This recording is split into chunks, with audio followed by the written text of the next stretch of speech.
Bienvenue sur notre nouvelle app de livestream shopping sur French Wink. Aujourd'hui, c'est la deuxième rencontre des auteurs francophones avec Sandrine Cucuruz. Et nous avons comme invitée aujourd'hui une auteure qui nous vient en direct de Floride. Donc, on voit les palmiers juste derrière elle. Donc, Anna, bonjour. Je laisserai Sandrine te présenter plus en détail tout à l'heure. Le live stream shopping, qu'est-ce que c'est? Vous pouvez nous écouter aujourd'hui, chatter en direct avec nous. Comme vous voyez, il y a une petite colonne à côté de la vidéo pour vous créer un nickname. Donc, il suffit juste de créer un nickname et de mettre Done et de pouvoir chatter en direct avec nous. Sandrine et Anna vont avoir une petite discussion en tête-à-tête pour parler de son parcours d'auteur, de ses livres qui sont en vente sur French Wink. Et à la fin, au bout de 20 minutes, on pourra lui poser toutes vos questions en direct. Et vous pouvez également, en bas de votre écran, voir que vous avez toute la sélection que Sandrine a fait autour donc des auteurs francophones, une série de livres qui lui ont plu et qu'elle a voulu partager avec nous et qui, pour la plupart, tu nous expliqueras ça, Sandrine, mais sont en exclusivité sur les US grâce à French Wink. Et vous avez ce soir et pendant 24 heures, 10% sur toute la collection en utilisant le code READ, donc R-E-A-D, au checkout. Donc 10% sur tous les livres que vous voyez en bas de la sélection et bien sûr ceux d'Anna également et en priorité puisque c'est ce dont on va parler ce soir. Juste un petit mot avant de vous laisser toutes les deux sur French Wink. Qu'est-ce que c'est? Pour ceux qui ne le savent pas déjà, donc French Wink, c'est une plateforme de produits français, tout secteur confondu. On peut trouver évidemment des livres, mais aussi des super t-shirts, des super items en tableware, enfin tout ce qui, dès que vous pensez au savoir-faire français, vous savez que vous le trouverez sur French Wink. On a de l'art de la table, des accessoires de mode, beaucoup de produits pour enfants, enfin tout qui peut satisfaire chacun d'entre vous, des formats cadeaux et surtout avec le Basile qui arrive à grands pas, une superbe collection pour vous contenter. Donc je vais vous laisser toutes les deux, je reviendrai tout à l'heure. Frenchwink.com, les livres sont là. N'hésitez pas à nous poser vos questions. On revient tout à l'heure pour les poser pour vous en direct à Sandrine et Anna. Et d'un bon interview. Merci Claire. Alors avant de discuter avec Anna, que je suis vraiment ravie d'accueillir aujourd'hui, juste un petit point pour revenir sur Rencontre des auteurs francophones. Donc Rencontre des auteurs francophones, c'est le mix de ma passion qui est la littérature francophone et puis de mon métier qui est celui de l'événement. Donc il y a à peu près 6 mois, on a décidé de lancer des rendez-vous physiques en présentiel dans différentes villes des États-Unis, dont Miami, qui était prévu également, et de faire rencontrer les auteurs et les lecteurs, de faire descendre la francophonie dans la rue. On a 10 millions d'Américains qui se revendiquent d'héritage francophone, français. Donc, c'est pour tous ces Américains qui n'osent pas toujours pousser la porte d'une université ou d'une grande librairie, qu'on a voulu offrir un panel d'auteurs très, très divers. Et puis, Covid oblige, il a fallu se recentrer. On s'est dit, qu'est-ce qu'on va faire en attendant de se rencontrer pour de vrai? Eh bien, on va poursuivre cette aventure online. Et donc, en discutant avec nos partenaires French Wink, ils nous ont gentiment proposé d'être visibles sur leur plateforme. Et donc, on a créé une boutique en ligne qui s'appelle Rencontre des auteurs francophones. Et il y a toute une sélection. On a aujourd'hui plus de 30 livres disponibles d'auteurs qui viennent d'un peu partout, des Français bien sûr, mais pas que, heureusement. On a des auteurs qui viennent de Belgique, de Suisse, du Togo, d'Israël, et voilà, déjà pour commencer. Et on a à peu près tous les genres. On attend même de la BD qui devrait arriver ce mois-ci. Et voilà, le but, c'est de vous offrir des choses très diverses. Et comme le disait Claire, il y a beaucoup d'auteurs que moi, j'ai été un peu chopée en France, et donc qui n'avaient pas d'existence ici, même sur les grosses plateformes comme Amazon. Et donc, on a des livres qui sont vraiment en exclusivité aux États-Unis. Et ça, je suis vraiment ravie de donner la parole à ces auteurs-là. Donc, aujourd'hui, on accueille Anna. Bonjour, Anna. Bonjour, Sandrine, bienvenue à Miami. Donc, Anna et Miami, une ville que je connais bien pour y avoir vécu 7 ans, mais je ne connaissais pas Anna à l'époque, comme quoi le monde n'est pas si petit. Alors, Anna, c'est la plus française des Belges ou la plus belge des Françaises, on va peut-être en discuter. C'est une maman de 2 grands enfants, donc aujourd'hui elle a une liberté absolue. C'est une artiste multiple parce qu'elle ne fait pas qu'écrire. Elle est aussi metteur en scène. Elle a monté des pièces de théâtre. On va revenir là-dessus. Elle est aussi artiste visuelle, photographe. Derrière elle, il y a donc 2 de ses œuvres, notamment. Voilà, hop là. Et puis donc, Anna est ancrée à Miami Beach depuis longtemps. C'est une ville qu'elle adore, malgré ses failles. Ça aussi, on va en parler. Moi, j'ai noté aussi que tu aimais le champagne, le mojito, la cuisine méditerranéenne, sauf pour le vin et pour le fromage où tu es so French. Donc voilà. Alors Anna, un petit mot. J'aimerais jamais saluer Anna. Moi j'ai rencontré Anna, donc j'avais acheté son livre. Je ne sais plus vraiment comment j'avais découvert son livre. Je pense grâce à Facebook. Le premier, Le peignoir aux alouettes. Et puis je suis retournée à Miami il y a à peu près 1 an. Et j'ai décidé de rencontrer l'auteur, ça m'intéressait, donc on s'est rencontrés à ce moment-là. J'avais beaucoup aimé le livre. Et puis Anna a fait partie des auteurs qui m'ont poussé à monter Rencontre des auteurs francophones, parce qu'elle m'a dit, entre autres, que les auteurs francophones manquaient de visibilité ici. Encore plus quand on est auto-édité, comme toi et moi, Anna. Et donc, ça m'a vraiment poussée, ça m'a mis un petit coup de pied aux fesses. Et quand je suis rentrée à New York, de monter ce projet. Donc, je suis ravie que tu sois la première à être interviewée dans cette émission parce que tu le mérites bien, comme dirait notre marque. Alors, moi, comme à chaque fois que j'interroge quelqu'un, j'interviewe quelqu'un, je lui demande son résumé. Et alors, j'ai reçu d'Anna un résumé, mais lunaire, qui a l'image d'Anna, complètement perché, mais c'est un compliment pour moi. Cette espèce de folie douce qui est Anna, qu'on retrouve dans son livre dont on va parler. Donc, je vous rappelle quand même que le livre d'Anna et tous les livres sont aujourd'hui jusqu'à demain 6h à moins 10%. Ils apparaissent en bas, tous les 12 livres. Vous n'avez plus qu'à cliquer dessus pour les acheter. Et à la fin, il faut juste rentrer le petit code READ, R-E-A-D, pour bénéficier de cette promotion qui n'est valable que pour vous, qui êtes là devant votre écran. Donc, Anna, j'ai assez parlé. Je vais juste résumer avec une phrase que j'aimais beaucoup, qui est la phrase de Matthew Terrence, qui dit « Il faut prendre soin de tout ce qui a un grain sur cette canette, la pellicule, le papier, la peau et les dingues. » Voilà. Et donc, ça m'a fait penser à toi, mais c'est un énorme compliment dans ma bouche. Donc, belge ou française?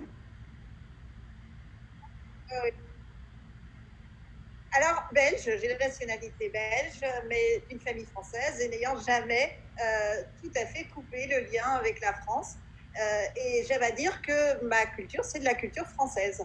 C'est pas de la culture francophone, désolée, c'est de la culture de langue française. Et je fais partie des gens qui se réveillaient en regardant télé matin et qui se couchait à l'époque où ça existait encore en regardant Bernard Pivot.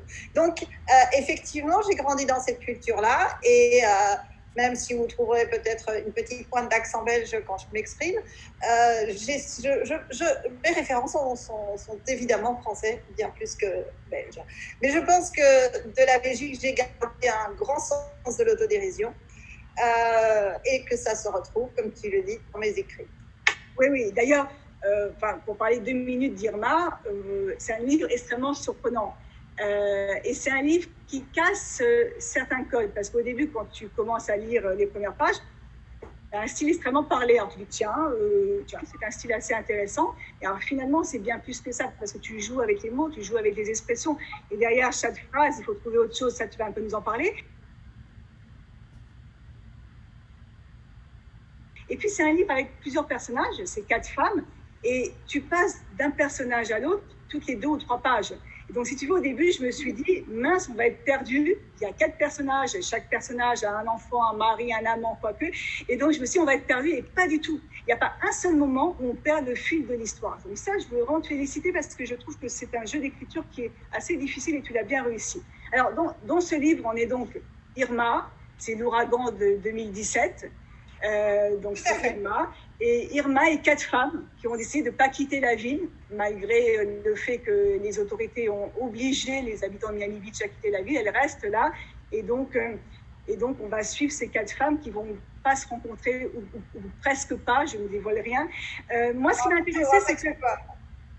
intéressé, c'est que c'est un peu Miami Vice, le décor de ton livre. Alors, je sais que tu es extrêmement attaché à Miami, mais tu as mis les failles de la ville dans ce livre.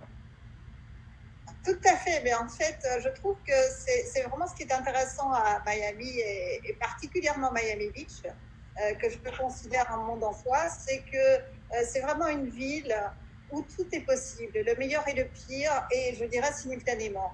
Et c'est ça qui est extraordinaire, c'est de voir tous ces gens qui arrivent, qui sont pleins de rêves, qui sont pleins de failles, tous leurs défauts. Et je trouve que c'était à la fois tellement attendrissant et tellement riche. Les personnages ici sont tellement riches, les situations sont tellement riches.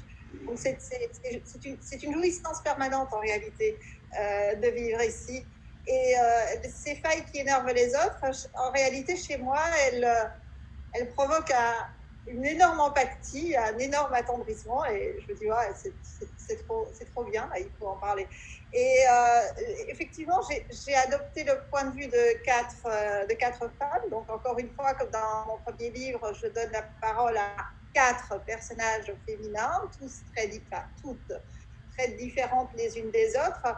Mais c'est une façon pour moi de pouvoir dire des choses très contradictoires en les prêtant à des personnages différents. Donc, si on pense à Irma, bien sûr, on pense au réchauffement climatique, on pense à la montée des eaux, on pense à ce genre de choses-là.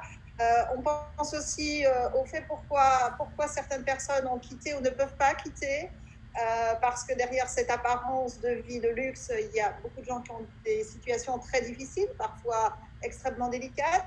Donc, ça permet d'aller au-delà. Ça permet d'aller au-delà, de gratter, de faire des personnages qui sont très riches, mais qui ressemblent quand même beaucoup aux personnages qu'on rencontre au Coin des rues ici. Mais d'ailleurs, pour tous les gens qui connaissent Miami et qui connaissent bien Miami, on y retrouve des gens qu'on connaît, des lieux qu'on connaît. Enfin voilà, ça appelle à beaucoup de choses qui te font sourire et qui font que on sait que c'est un livre qui est écrit par quelqu'un du jus, tu vois, quelqu'un qui vit là-dedans. Tu parlais au début des failles que tu aimais bien, mais peut-être que c'est juste parce que l'une de tes lignes directrices dans la vie, c'est la résilience. Tu dis que tu transformes les pierres qu'on te jette. J'ai beaucoup aimé cette expression. Et finalement, c'est pour ça que tu as un regard peut-être plus tendre sur des situations. Peut-être moi, qui n'ai pas ce regard-là, j'ai trouvé ton regard extrêmement intéressant. Parce que du coup, tes personnages et tout ce que tu racontes de ce Miami Vice prend une autre tournure parce que justement, c'est quelque part, c'est des pierres, quoi. C'est des pierres qui prennent tous ces personnages.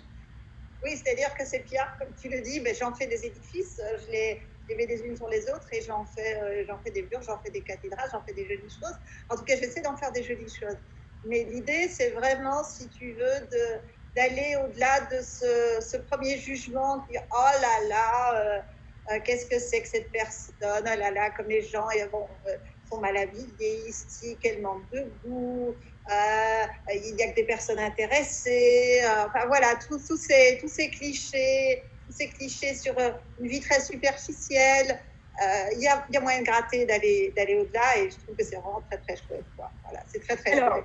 Alors, je vois qu'il y a des gens qui viennent de nous rejoindre. Donc, je rappelle qu'on est dans l'émission Rencontre des auteurs francophones et que je reçois aujourd'hui l'auteur de Miami, franco-belge, belge-français, je ne sais jamais, Anna Alexis Michel, pour son nouveau livre qui vient de sortir, Irma et les autres. Je vous rappelle aussi que vous avez la sélection de tous les livres en bas et que cette sélection est à moins 10% pendant 24 heures.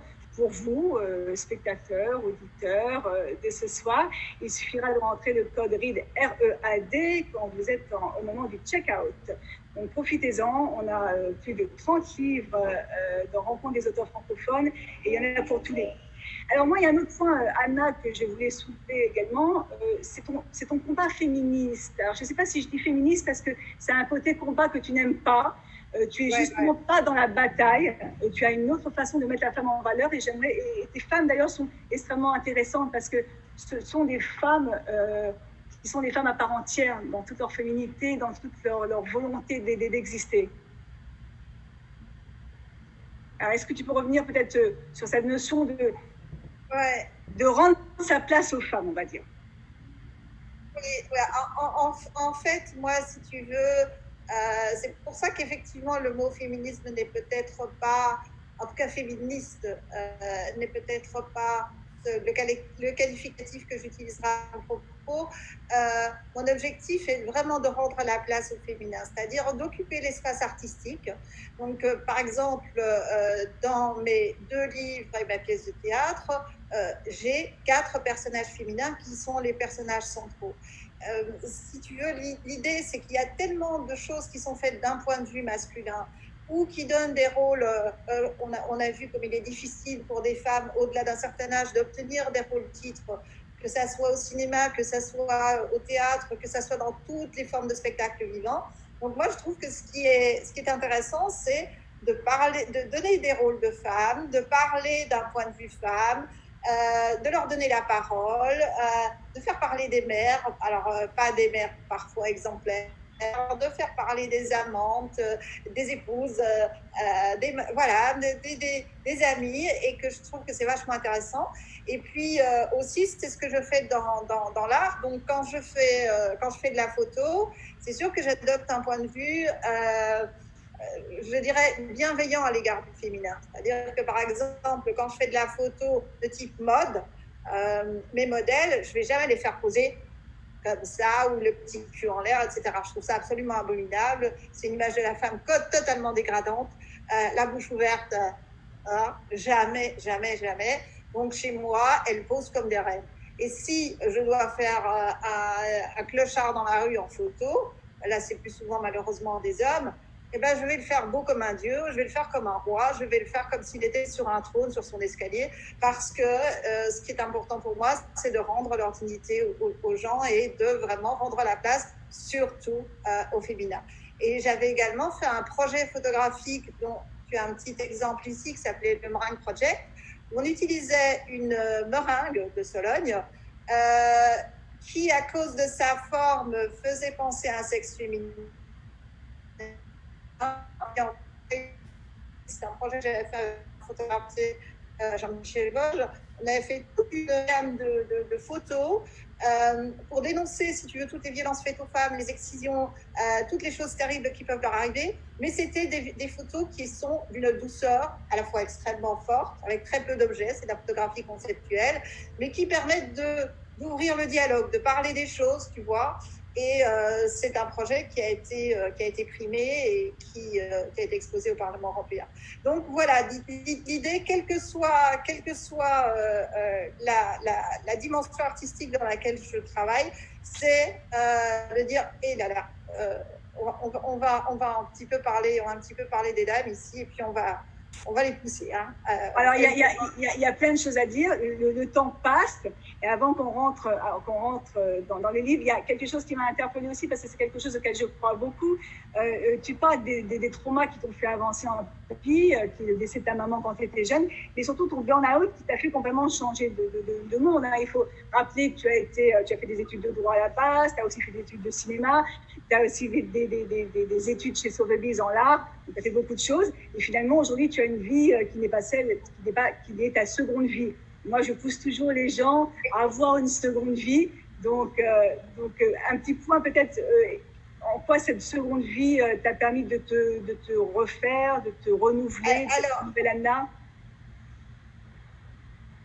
Alors, je vais commencer par te dire que le burn-out et la nouvelle vie, ça a permis de se rendre compte que l'essentiel, regarde, qu'est-ce qui reste quand une civilisation disparaît? C'est son art. Donc l'art, c'est beaucoup plus intéressant et beaucoup plus important. C'est ce qui fait de nous des humains, c'est cette production artistique qui va rester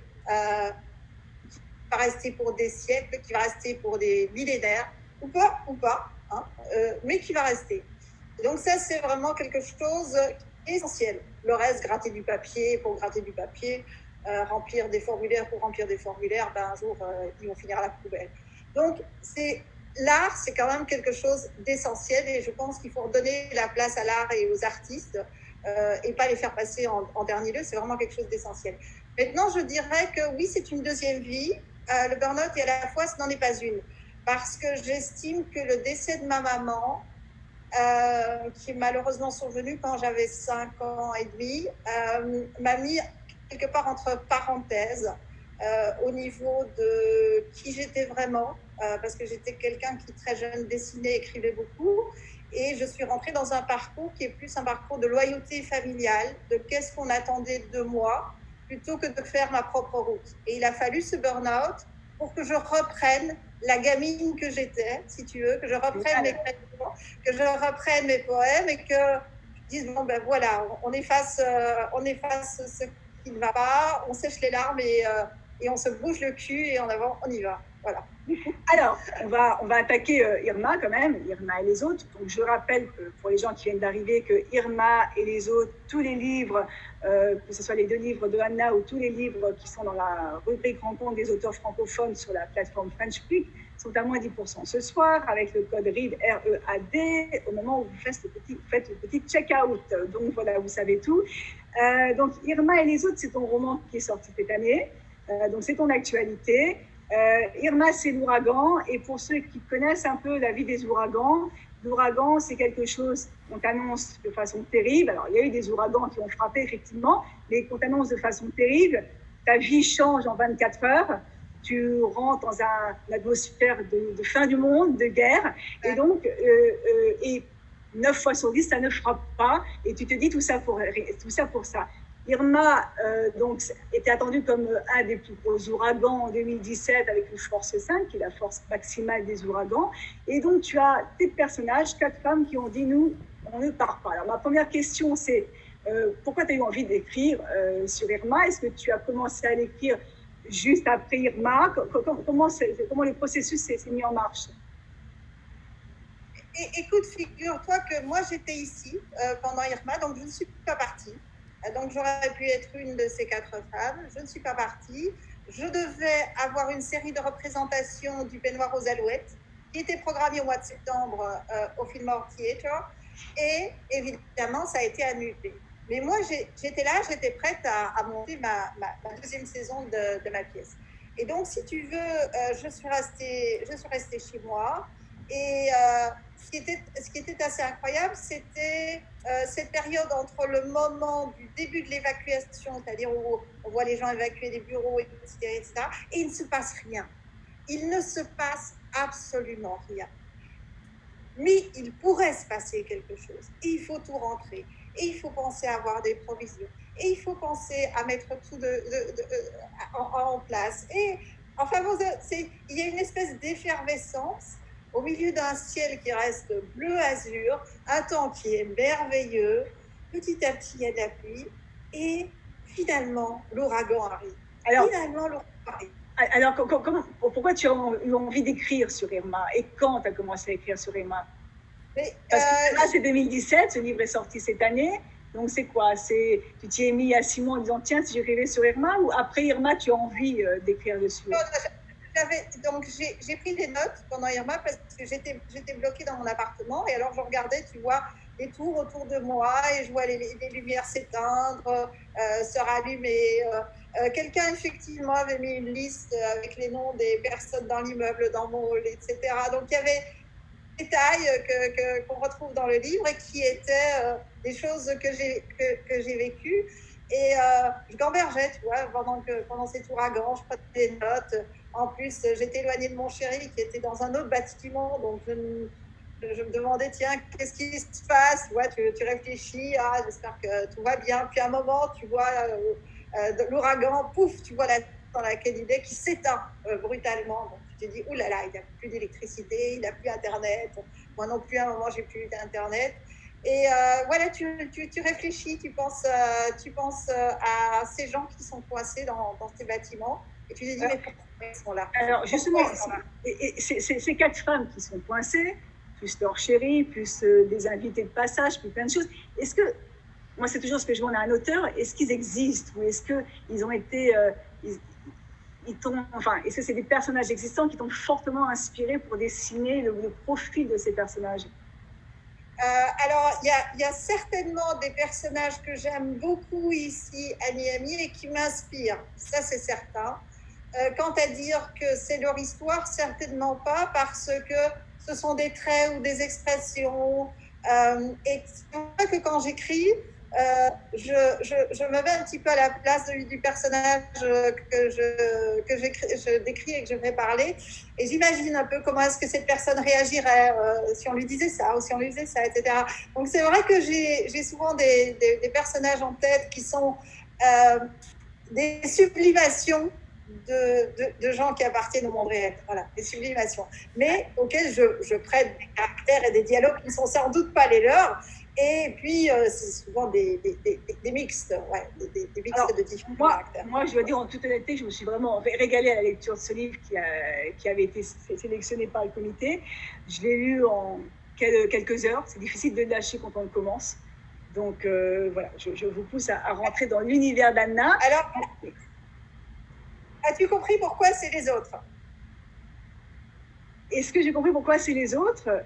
Pour moi, les autres, c'est des personnages. Mais d'après ta question, j'ai mal compris la réponse. Tous les personnages portent des noms d'ouragans. Intéressant. Voilà, c'est toute l'écriture d'Anna. On croit que c'est simple, mais finalement, c'est extrêmement compliqué. On peut le lire. En vérité, on lit Anna une première fois et après on décortique Anna pendant plusieurs années. Anna, je voudrais qu'on revienne sur ton premier roman, Le Peignoir aux alouettes, que tu nous en parles très rapidement. Je crois que c'était une pièce de théâtre avant d'être un livre. D'accord, oui, tout à fait. Donc, Le Peignoir aux alouettes a d'abord été créé au théâtre. Donc, Le Peignoir aux alouettes, c'est 4 femmes aux prises avec un pervers narcissique. Dans un monde qui est un monde virtuel. Alors, on a qualifié cette œuvre de vaudeville moderne parce que la mise en scène que j'avais voulu extrêmement moderne et épurée, c'est que le mec, il regarde jamais les filles. Il est face au public, il parle au public et il ne s'adresse à ces 4 femmes que via l'iPhone, l'ordinateur, tu vois. Donc, il est totalement dans des rencontres qui sont désincarnées. Et même quand ces rencontres s'incarnent dans la réalité, ce média à travers lequel il passe. Et donc, c'est comment ces 4 femmes vont essayer ou croire qu'elles trouvent en cet homme ce qu'elles cherchent et puis en sortir, gagnant ou pas. Mais... donc et là aussi, c'était ces 4 femmes extrêmement différentes. Et là, je ne leur ai pas donné des prénoms d'ouragan, je leur ai donné des noms des saisons parce que je voulais aussi que ce soit des femmes d'âge différents et correspondant aux saisons de la vie et aux saisons de la vie. Alors, les 2 livres sont en vente bien évidemment sur la plateforme et ce soir, donc ils seront en bas. Claire, avec son J'adore l'été, son très joli t-shirt qui nous rejoint. Et j'imagine, Claire, qu'il y a des questions pour Anna. Nous avons eu plusieurs questions. Alors, juste pour dire que, mais là, je ne vais pas laisser parler Anna parce qu'elle est très bavarde, mais Anna, tu es en train de travailler sur un 3e roman, donc on en parlera quelques mois. Donc voilà. Ok, Claire, vas-y. Alors, déjà, la première question, c'est est-ce que le premier Irma est une pièce de théâtre? Et si oui, est-ce que l'auteur a déjà été comédienne? Alors, non, je n'ai jamais été comédienne, mais par contre, j'ai monté ou coproduit plusieurs pièces de théâtre, notamment d'autres auteurs. Donc, j'ai déjà avant de d'écrire et de monter ma première pièce, j'avais déjà une connaissance du monde théâtral. Et puis, j'ai fait aussi des études de cinéma chez Rendens. Donc, voilà, c'est un monde qui ne m'est pas inconnu. Mais Irma n'est pas une pièce de théâtre. Pourquoi pas une adaptation théâtrale, ouais. Oui. C'est ton premier livre, pièce, c'est ça? À la lecture, tu visualises vraiment les personnages et tu vois vraiment un film ou une pièce de théâtre, c'est clair. Ok. Deuxième question, alors je vais rester sur Anna. Qu'est-ce qui a poussé Anna à devenir écrivain? Est-ce que ce fut dur d'écrire le premier livre, puis le second? Alors, il y avait très longtemps que j'écrivais. J'ai même, en fait, pendant une courte période de ma vie, fait ghostwriter, donc écrit pour des ouvrages très sérieux pour d'autres personnes il y a très longtemps. Et on va dire les années, parce que sinon on va vraiment croire que je suis très vieille. Et puis, donc l'écriture, ça a toujours été quelque chose que j'avais en moi. Maintenant, ce qui est très, très difficile, c'est de se dire, voilà, c'est une histoire et je vais la sortir et je vais la présenter au monde. Je pense que ce qui peut arrêter l'écrivain, c'est accoucher de cet enfant qu'est le livre ou la pièce et la soumettre au jugement et aux yeux du monde. Je crois que c'est le plus terrifiant. Une fois que c'est fait, bon, c'est pas très grave, on peut passer au suivant. Et je pense que d'avoir monté mon premier texte complet, personnel, signé entièrement par moi, sous forme d'une pièce de théâtre, quelque part, c'était une libération et du coup, j'ai plus peur de montrer mes textes. Voilà, j'ai plus peur de montrer mes textes. D'accord. On a 2 questions, mais pour toi, Sandrine. Oui. Est-ce qu'il y a des livres auto-édités dans la sélection ou des livres qu'on ne trouve pas en librairie en France? Oui, alors il y a des livres auto-édités parce que je lis énormément. Et là, il y a un petit extrait de ma bibliothèque personnelle, j'ai plus de 3000 livres. Et j'ai longtemps pensé qu'il fallait lire des livres en maison d'édition parce que c'est des gages de qualité. Et plus ça va, plus on trouve n'importe quoi en maison d'édition aujourd'hui.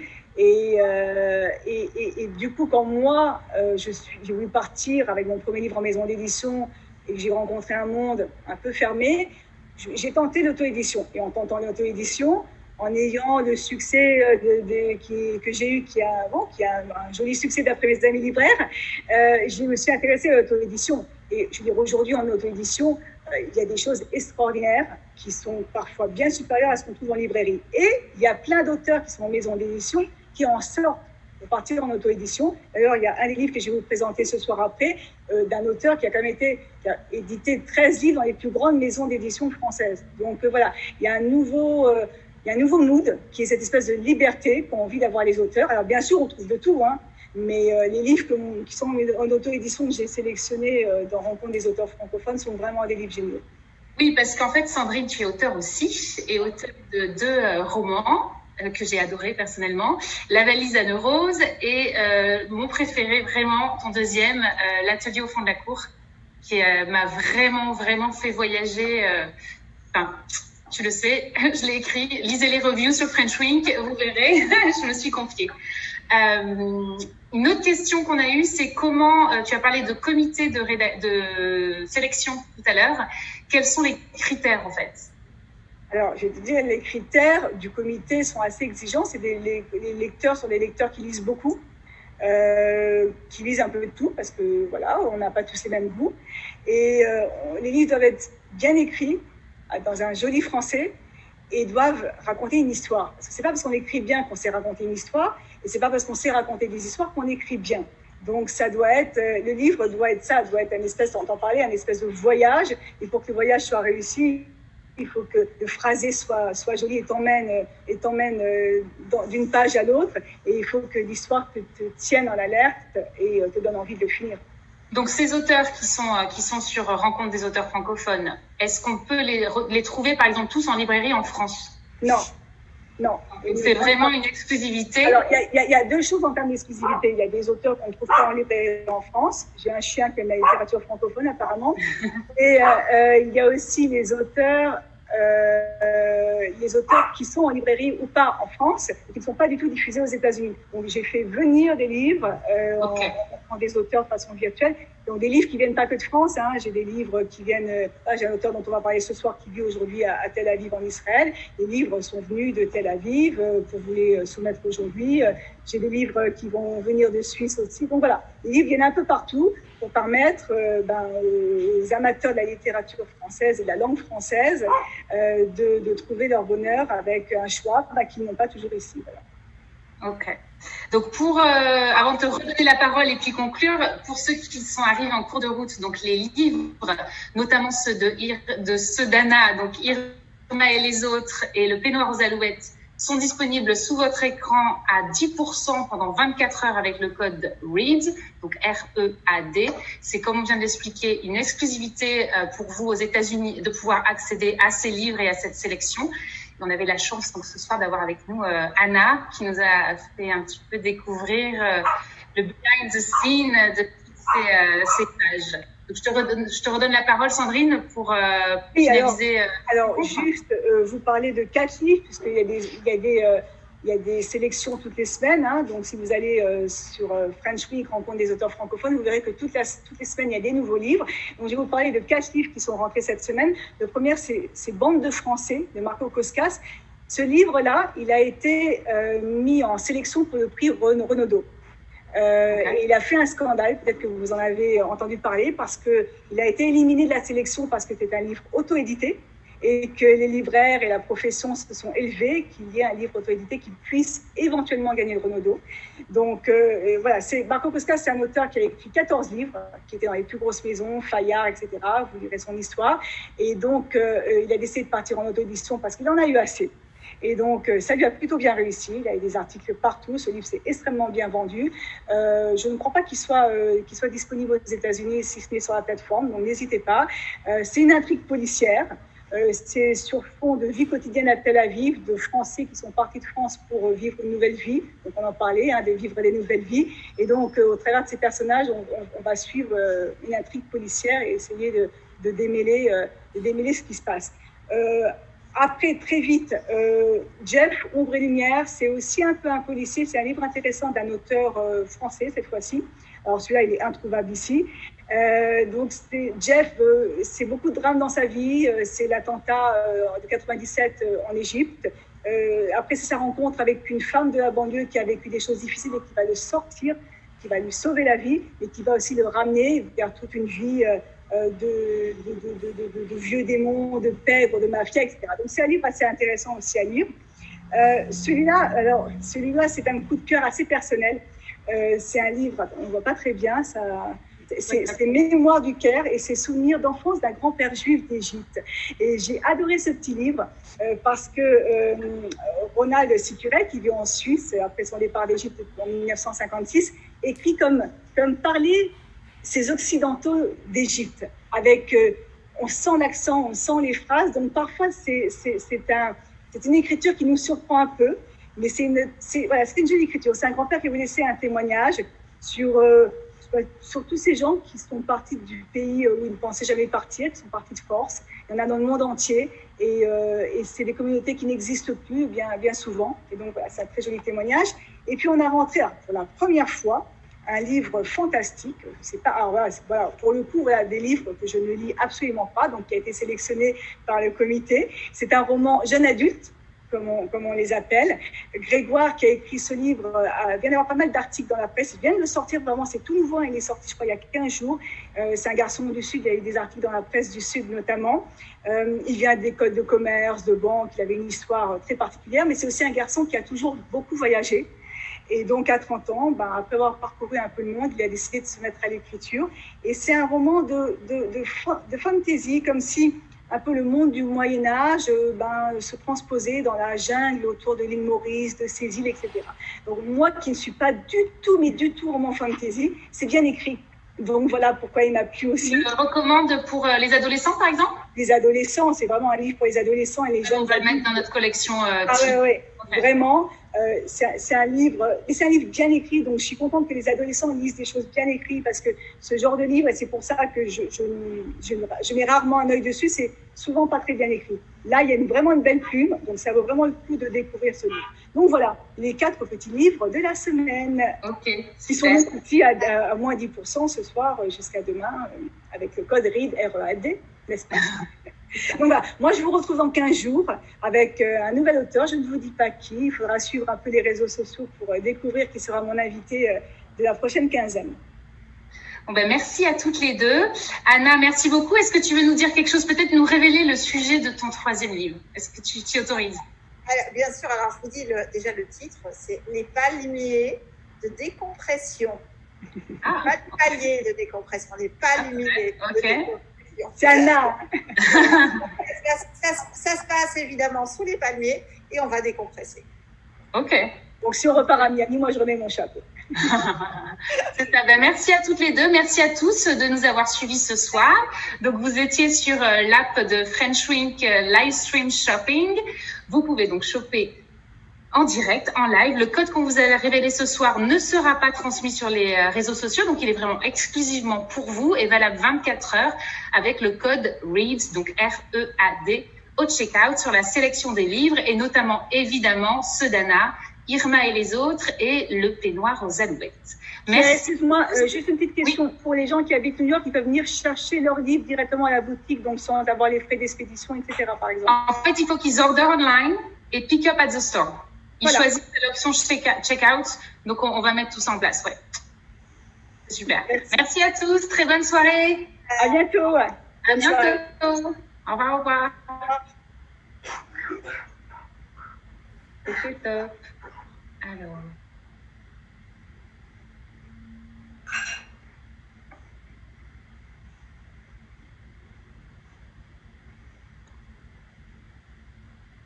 Open.